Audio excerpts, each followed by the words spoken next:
um presente eleitoral para o presidente Lula. Estava vendo aqui na sua coluna, não é, Mônica, que há um sentimento negativo contra Trump e a família Bolsonaro em decorrência disso, não é? Bom dia para você. Bom dia, Sheila. Bom dia a todos. Pois é, essas ameaças de taxação de produtos brasileiros, de novo, né? Agora mais uma nova ameaça pelos Estados Unidos, que ocorrem na sequência de uma visita do pré-candidato Flávio Bolsonaro ao Trump, foram um presente eleitoral devolvido a Lula nessa semana. Eu ouvi disso de duas autoridades que integram o núcleo duro do governo, Sheila, e tem interlocução permanente com o presidente Lula. Claro que não é uma medida festejada, é claro que o Brasil fez de tudo para evitar isso, foram muitas conversas diplomáticas infrutíferas, como nós estamos vendo, né? Mas tem esse lado que seria o lado eleitoral que está sendo visto como um presente, né? E essas autoridades se baseiam nesse monitoramento aí também. O Sheila, também receberam esse monitoramento que eu recebi das redes sociais, que é avassalador, né? O Sheila, até ontem, né?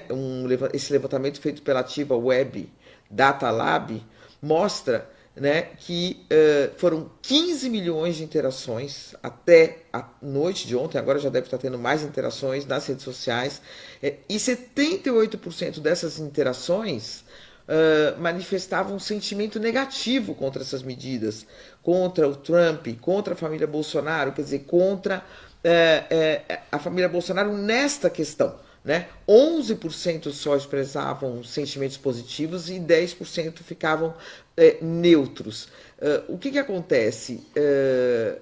Tem uma coisa que eu achei bem interessante, que uma das coisas que foi mais consensual, que uniu aí todos os espectros, foi a defesa da soberania nacional. Né? Aqui a Ativa Web fala isso, a defesa da soberania nacional se tornou o principal vetor de mobilização emocional nas redes, depois do anúncio de medidas dos Estados Unidos contra o Brasil, né, com 74% de sentimentos positivos em relação à defesa da soberania nacional. Então a Ativa Web diz que foi o único bloco narrativo, né, porque eles dividiram em blocos de narrativas que estavam circulando nas redes, foi o único bloco narrativo a gerar consenso amplo, né, que transcendeu o debate partidário e conectou eleitores de diferentes espectros políticos em torno de um ideal comum. Então, a questão da defesa da soberania, né?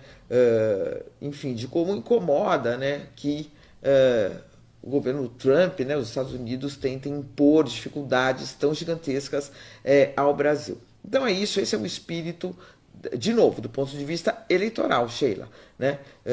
Uma das autoridades usou aquele termo lá que o próprio Lula usou, né, que chamou o Flávio Bolsonaro de imbecil, e aí essa mesma autoridade falando, esses imbecis colocaram nas mãos do Lula um presente do ponto de vista eleitoral, novamente nas mãos do Lula, que é a questão da soberania, de ataque ao PIX, né, o documento aí que ameaça taxar produtos brasileiros, cita o PIX dezenas de vezes, né?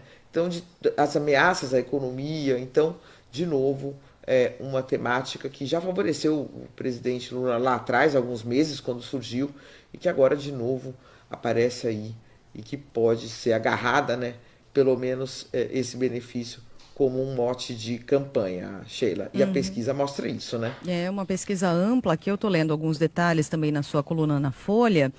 E aí algumas coisas chamam a atenção. Primeiro, uma conclusão importante do relatório da Ativa Web, dizendo a defesa da soberania nacional, que é um pouco disso que você está falando, a defesa da soberania nacional tornou-se o principal vetor de mobilização emocional. Isso mobiliza as pessoas. Houve rejeição ao comportamento a integrantes da família Bolsonaro por causa da percepção de que disputas políticas internacionais podem gerar consequências para a economia brasileira. E também uma rejeição, aponta aqui o monitoramento das redes sociais, uma rejeição à percepção de conspiração e de traição aos interesses nacionais. Então as pessoas rejeitam essa tese Também, agora, eu estava observando, porque a gente trouxe um pouco mais cedo, Mônica, a reação de alguns candidatos à presidência da República que ainda culpam o presidente Lula pelo tarifaço. Foi o caso de Romeu Zema, do Novo, o próprio pré-candidato pelo PSD, Ronaldo Caiado, criticou a diplomacia do governo Lula, na contramão da percepção apontada aqui nesse levantamento, nesse monitoramento da percepção, da sensação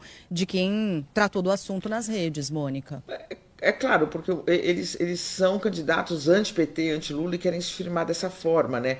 Agora, Sheila, o que eu ouvi de uma das autoridades foi isso. Quer dizer, isso aconteceria com ou sem Flávio Bolsonaro na sala de Trump, né? Então, aí sim você poderia culpar só o Lula, mas quando o Flávio Bolsonaro entra na sala do presidente norte-americano, sai de lá e dias depois vem essas medidas, é óbvio que cai no colo dele. Né? Então, desse ponto de vista é que o governo festeja. Ele foi lá, o governo americano já não faria com ou sem Flávio Bolsonaro. Teve um diplomata que falou: a gente está na estaca zero, quer dizer, tudo que nós falamos de PIX, tudo que falamos sobre meio ambiente, quer dizer, não, são outras forças atuando nos Estados Unidos, forças financeiras que estão descontentes com as perdas que tem no Brasil por causa do PIX, que é de graça aqui no Brasil. Então, quer dizer, as pessoas deixam de usar cartão de crédito para usar o Pix, fazem as transferências diretas, tudo que nós já conhecemos, né?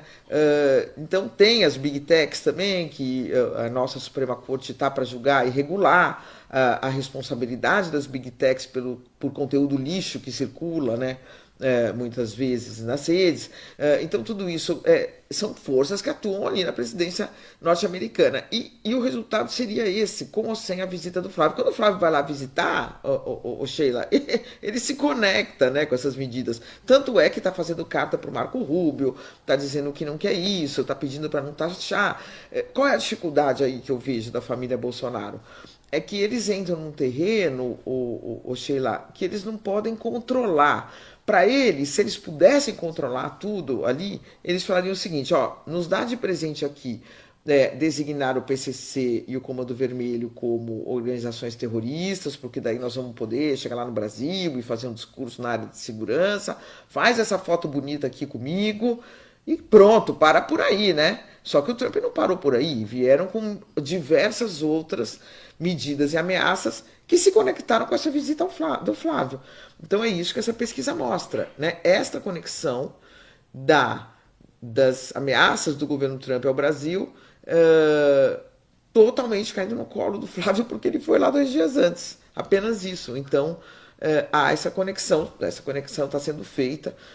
E claro, cada candidato vai fazer sua narrativa, mas do ponto de vista da popular, né, a gente está vendo aí nas redes, essa é a conclusão que as pessoas chegam com sentimentos muito negativos em relação à concretização dessas ameaças, né, Sheila?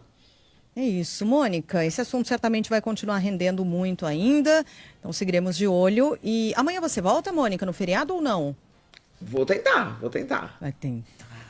Vai estar. Viu? Estaremos por aqui, Carla e eu, hein? Firmes tá e fortes. Sim, lá. Pablo fazendo um joia, dizendo que sim, estará, viu? Vai dar certo com ele, hein, Mônica? Então tá bom, um beijo pra você, Tá Mônica. bom. Até mais. Até amanhã, gente. Até. Tchau.